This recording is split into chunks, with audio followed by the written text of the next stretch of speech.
हरे कृष्णा। आप सभी का भक्ति चैनल पर हार्दिक स्वागत है। आज आप सभी श्रवण करेंगे मंगलवार व्रत की कथा, जिसको सुनने मात्र से समस्त मनोकामनाएं पूर्ण होती हैं एवं हनुमान जी की कृपा आप पर और आपके परिवार पर हमेशा बनी रहती है। मंगलवार व्रत की कथा। हनुमान जी की कथा। नौमी सारण्य तीर्थ में 80,000 मुनि एकत्र होकर पुराणों के ज्ञाता श्री सूत जी से पूछने लगे, हे महामुने, आपने हमें अनेक पुराणों की कथाएं सुनाई है। अब कृपा करके हमें ऐसा व्रत और कथा बताएं जिसके करने से संतान की प्राप्ति हो तथा मनुष्यों को रोग, शोक, अग्नि, सर्व दुख आदि का भय दूर हो, क्योंकि कलयुग में सभी जीवों की आयु बहुत कम है, फिर भी इस पर उन्हें रोग, चिंता के कष्ट लगे रहते हैं। फिर श्री हरि के चरणों में अपना ध्यान कैसे लगा सकेंगे। श्री सूत जी बोले कि हे मुनियों, आपने लोक कल्याण के लिए बहुत ही उत्तम बात पूछी है। एक बार युधिष्ठिर ने भगवान श्री कृष्ण से लोक कल्याण के लिए यही प्रश्न किया था। भगवान श्री कृष्ण और युधिष्ठिर का संवाद तुम्हारे सामने कहता हूँ, ध्यान पूर्वक सुनो। एक समय पांडवों की सभा में श्री कृष्ण जी बैठे हुए थे। तब युधिष्ठिर ने भगवान श्री कृष्ण से प्रश्न किया, हे प्रभु नंद नंदन गोविंद, आपने मेरे लिए अनेकों कथाएं सुनाई हैं। आज आप कृपा करके ऐसा व्रत या कथा सुनाएं जिसके करने से मनुष्य को रोग, चिंता या भय समाप्त हो और उसको पुत्र पौत्रों की प्राप्ति हो। हे प्रभु, बिना पुत्र के जीवन व्यर्थ है। पुत्र के बिना मनुष्य नरकगामी होता है। पुत्र के बिना मनुष्य पितृ ऋण से छुटकारा नहीं पा सकता और ना ही उसका पुनंग नामक नरक से उद्धार हो सकता है। अतः पुत्रदायक व्रत बतलाएं। श्री कृष्ण भगवान बोले, हे राजन, मैं एक प्राचीन इतिहास सुनाता हूँ, आप उसे ध्यान पूर्वक सुनो। कुंडलपुर नामक एक नगर था। उसमें नंदा नामक एक ब्राह्मण रहता था। भगवान की कृपा से उसके पास सब कुछ था, फिर वह दुखी था। इसका कारण यह था कि ब्राह्मण की स्त्री सुनंदा के कोई संतान न थी। सुनंदा पतिव्रता थी, भक्ति पूर्वक श्री हनुमान जी की आराधना करती थी। मंगलवार के दिन व्रत करके अंत में भोजन बनाकर हनुमान जी का भोग लगाने के बाद स्वयं भोजन करती थी। एक बार मंगलवार के दिन ब्राह्मणी गृह कार्य की अधिकता के कारण हनुमान जी को भोग ना लगा सकी। इस पर उसे बहुत दुख हुआ। उसने कुछ भी नहीं खाया और मन में प्रण किया कि अब मैं अगले मंगलवार को ही हनुमान जी का भोग लगाकर अन्न जल ग्रहण करूंगी। ब्राह्मणी सुनंदा प्रतिदिन भोजन बनाती, श्रद्धा पूर्वक पति को खिलाती, परंतु स्वयं नहीं करती और मन ही मन श्री हनुमान जी की आराधना करती। इसी प्रकार 6 दिन गुजर गए और ब्राह्मणी सुनंदा अपने निश्चय के अनुसार भूखी प्यासी निराहार रही। अगले मंगलवार को ब्राह्मणी सुनंदा प्रातःकाल ही बेहोश होकर गिर पड़ी। ब्राह्मणी सुनंदा की इस असीम भक्ति के प्रभाव से श्री हनुमान जी बहुत ही प्रसन्न हुए और प्रकट होकर बोले, सुनंदा, मैं तेरी भक्ति से बहुत प्रसन्न हूँ, तू उठ और वर मांग। सुनंदा अपने आराध्य देव श्री हनुमान जी को देखकर आनंद की अधिकता से विफल हो श्री हनुमान जी के चरणों में गिरकर बोली, हे प्रभु, मेरी कोई संतान नहीं, कृपा करके मुझे संतान प्राप्ति का आशीर्वाद दें, आपकी अति कृपा होगी। श्री महावीर बोले, तेरी इच्छा पूर्ति होगी, तेरे एक कन्या पैदा होगी, उसके अष्टांग प्रतिदिन सोना दिया करेंगे। इस प्रकार कहकर श्री हनुमान जी अंतर ध्यान हो गए। ब्राह्मणी सुनंदा बहुत ही हर्षित हुई और सभी समाचार अपने पति से कहा। ब्राह्मण देव कन्या का वरदान सुनकर कुछ दुखी हुए, परंतु सोना मिलने की बात सुनी तो बहुत ही प्रसन्न हुए। विचार किया, ऐसी कन्या के साथ मेरी निर्धनता भी समाप्त हो जाएगी। श्री हनुमान जी की कृपा से वह ब्राह्मणी गर्भवती हुई और 10वें महीने उसे बहुत ही सुंदर पुत्री प्राप्त हुई। वह बच्ची अपने पिता के घर में ठीक उसी तरह से बढ़ने लगी जिस प्रकार शुक्ल पक्ष का चंद्रमा बढ़ता है। 10वें दिन ब्राह्मण ने उस बालिका का नामकरण संस्कार कराया। उसके कुल पुरोहित ने उस बालिका का नाम रत्नावली रखा। क्योंकि वह कन्या सोना प्रदान किया करती थी। इस कन्या ने पूर्व जन्म में बड़े ही विधान से मंगल देव का व्रत किया था। रत्नावली का अष्टांग बहुत सा सोना देता था। उस सोने से नंदा ब्राह्मण बहुत ही धनवान हो गया। अब ब्राह्मणी भी बहुत अपमान करने लगी थी। समय बीतता रहा। अब रत्नावली 10 वर्ष की हो चुकी थी। एक दिन जब नंदा ब्राह्मण प्रसन्न चित्त था, तब सुनंदा ने अपने पति से कहा कि मेरी पुत्री रत्नावली विवाह के योग्य हो गई है, अतः आप कोई सुंदर सा योग्य वर देखकर उसका विवाह कर दें। यह सुनकर ब्राह्मण बोला, अभी तो रत्नावली बहुत ही छोटी है। तब ब्राह्मणी बोली, शास्त्रों की आज्ञा है कि कन्या 8वें वर्ष में गौरी, 9 वर्ष में राहिणी, 10वें वर्ष में कन्या, इसके पश्चात रजस्वला हो जाती है। गौरी के दान में पाताल लोक की प्राप्ति होती है, रोहिणी के दान में वैकुंठ के लोक की प्राप्ति होती है और कन्या के दान में इंद्र लोक की सुखों की प्राप्ति होती है। अगर हे पति देव रजस्वला का दान किया तो घोर नरकी की प्राप्ति होगी। इस पर ब्राह्मण बोला, अभी तो रत्नावली मात्र 10 वर्ष की ही है और मैंने तो 16 साल की कन्याओं के विवाह कराए हैं, अभी जल्दी क्या है। तब ब्राह्मणी सुनंदा बोली, आपको तो लोभ अधिक हो गया है। शास्त्रों में कहा गया है कि माता पिता और बड़ा भाई रजस्वला कन्या को देखते हैं तो वह अवश्य ही नरकगामी होते हैं। तब ब्राह्मण बोला, अच्छी बात है, कल मैं अवश्य ही योग्य वर की तलाश में अपना दूत भेजूंगा। दूसरे दिन ब्राह्मण ने अपने दूत को बुलाया और आज्ञा दी कि जैसी मेरी सुंदर कन्या है वैसा ही सुंदर उसके लिए वर तलाश करो। दूत अपने स्वामी की आज्ञा पाकर निकल पड़ा। परमपरी नगर में उसने एक सुंदर लड़के को देखा। वह बालक एक ब्राह्मण परिवार का बहुत ही गुणवान था। इसका नाम सोमेश्वर था। दूत ने इस सुंदर गुणवान ब्राह्मण पुत्र के बारे में अपने स्वामी को पूर्ण विवरण दिया। ब्राह्मण नंदा को भी सोमेश्वर अच्छा लगा और फिर शुभ मुहूर्त में विधि पूर्वक कन्यादान करके ब्राह्मण ब्राह्मणी संतुष्ट हुए। परंतु ब्राह्मण के मन में लोभ समाया हुआ था। उसने कन्यादान तो कर दिया पर बहुत खिन्न भी थी कि उसका विचार किया कि रत्नावली तो अब चली जाएगी और मुझे इससे जो सोना मिलता था वह अब नहीं मिलेगा। मेरे पास जो धन था तो इसके विवाह में खर्च हो गया और जो शेष बचा है वह भी कुछ दिनों पश्चात समाप्त हो जाएगा। मैंने तो इसका विवाह करके बहुत बड़ी भूल कर दी। अब कोई उपाय ऐसा हो जो रत्नावली मेरे ही घर बनी रहे, अपने ससुराल न जावे। लोभ रूपी राक्षस ब्राह्मण के मस्तिष्क पर लोभ छाता ही जा रहा था।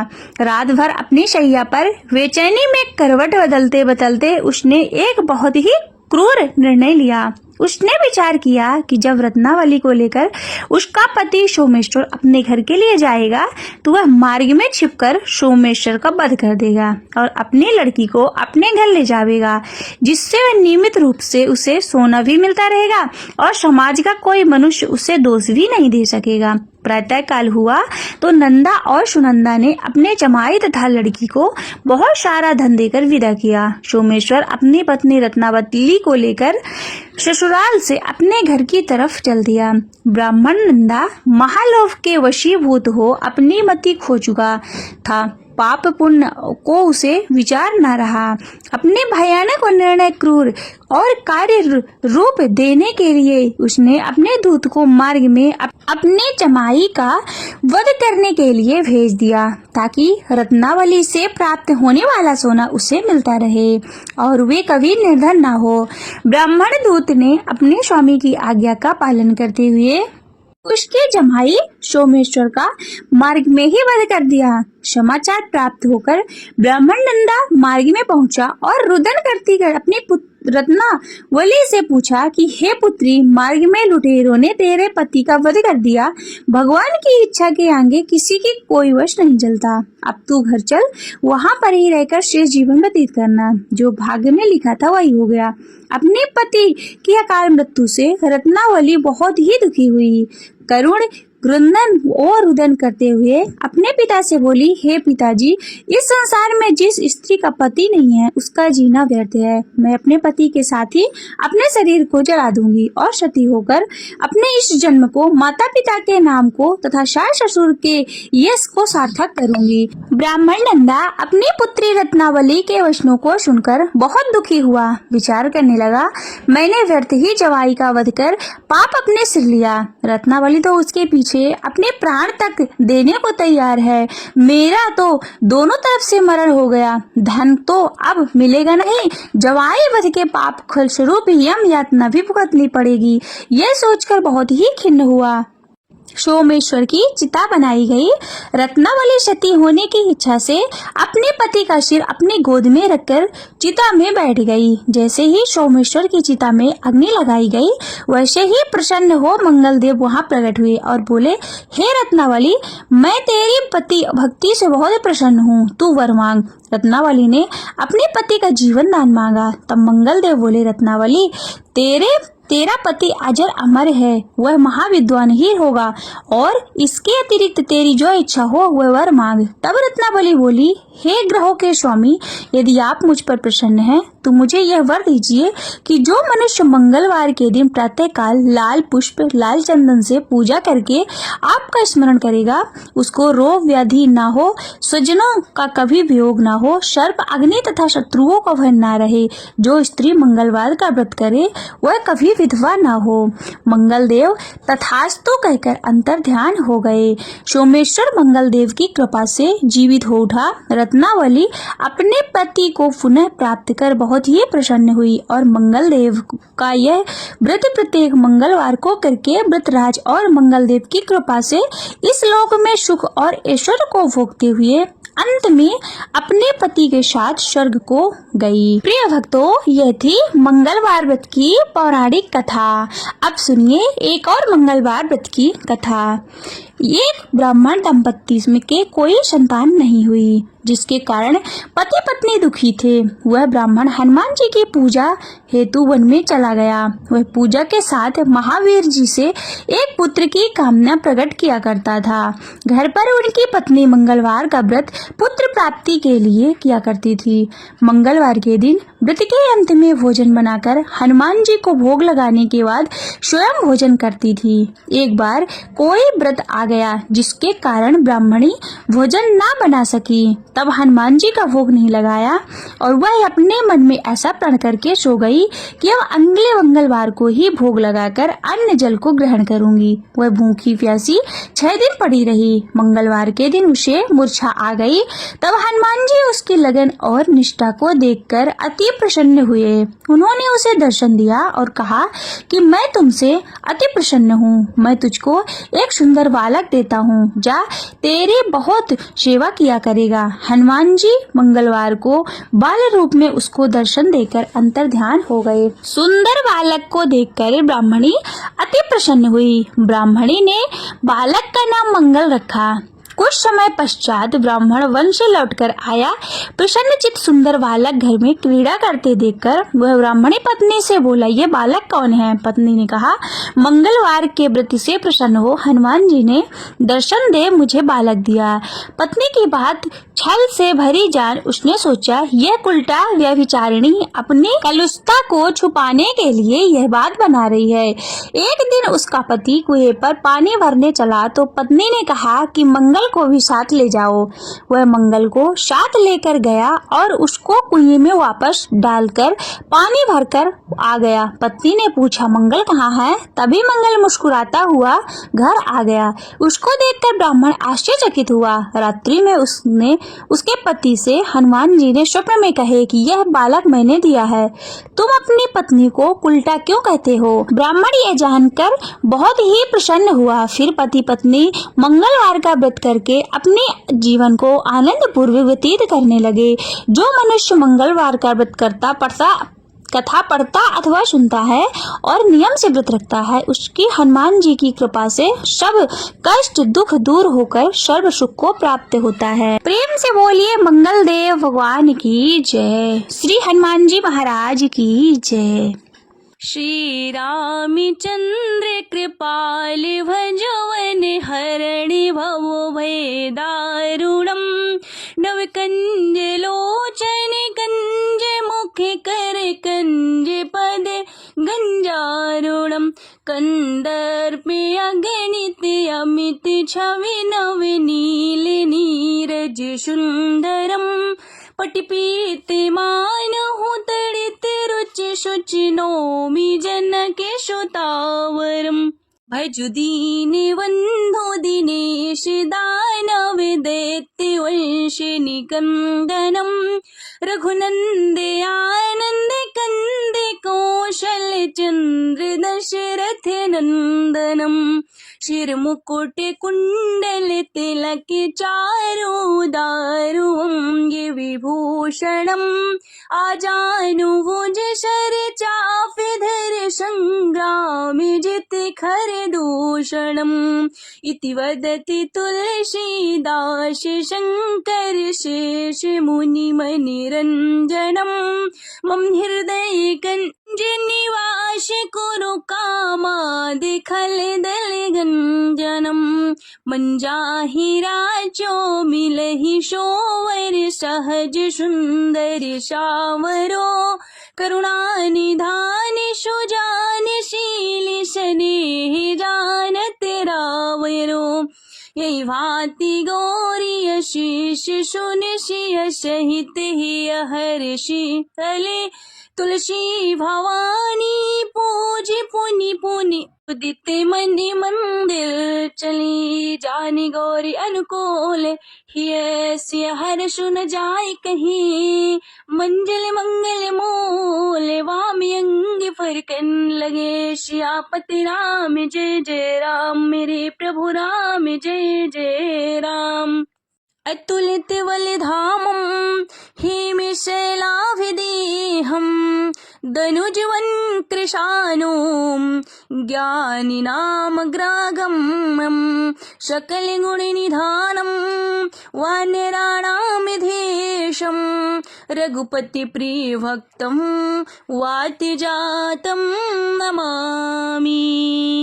आरती की जय हनुमान लला की दुष्ट दल ने रघुनाथ कला की जाकी वल से गिरवर कापे भूत प्रेत जाके निकट न झाके अंजनी पुत्र महाबल दाई संतन के प्रभु सदा सहाय देवी रघुनाथ पठाई लंका जारी शीय सुधिलाए लंका सुकोट समुद्र सिखाई जाति पवन सुतिवार न लाए लंका जारी असुर संहारे सिया राम जी के काज सवारे लक्ष्मण मूर्छित पड़े सकारे आनिश जीवन प्राण उवारे बैठी पाताल तोने जमकारे अहि रावण की भुजाओं खारे बाएं भुजा यशुरी दल मारे दहिनी भुजा शंत जन तारे शुर नर मुनि जन आरती उतारे जय जय जय हनुमान उचारे कंचन थाल कपूर लो छाई आरती करते अंजना माए लंक विध्वंस कीने रघुराई तुलसीदास प्रभु की रति गाए जो हनुमान जी की आरती गावे वश वैकुंठ परम पद पावे आरती की जय हनुमान लला के दुष्ट दल निर्घुनाथ कला के बोलिए वीर बजरंगबली हनुमान की जय सियापति राम की जय बोलो राम बोलो राम बोलो राम राम राम बोलो राम बोलो राम बोलो राम राम राम बोलो राम बोलो राम बोलो राम राम राम सीताराम सीताराम सीताराम राम राम सीताराम सीताराम सीताराम राम राम राधे श्याम श्याम श्याम श्याम बोलो राम राम राम राम राम राधे श्याम श्याम श्याम श्याम हरे कृष्ण।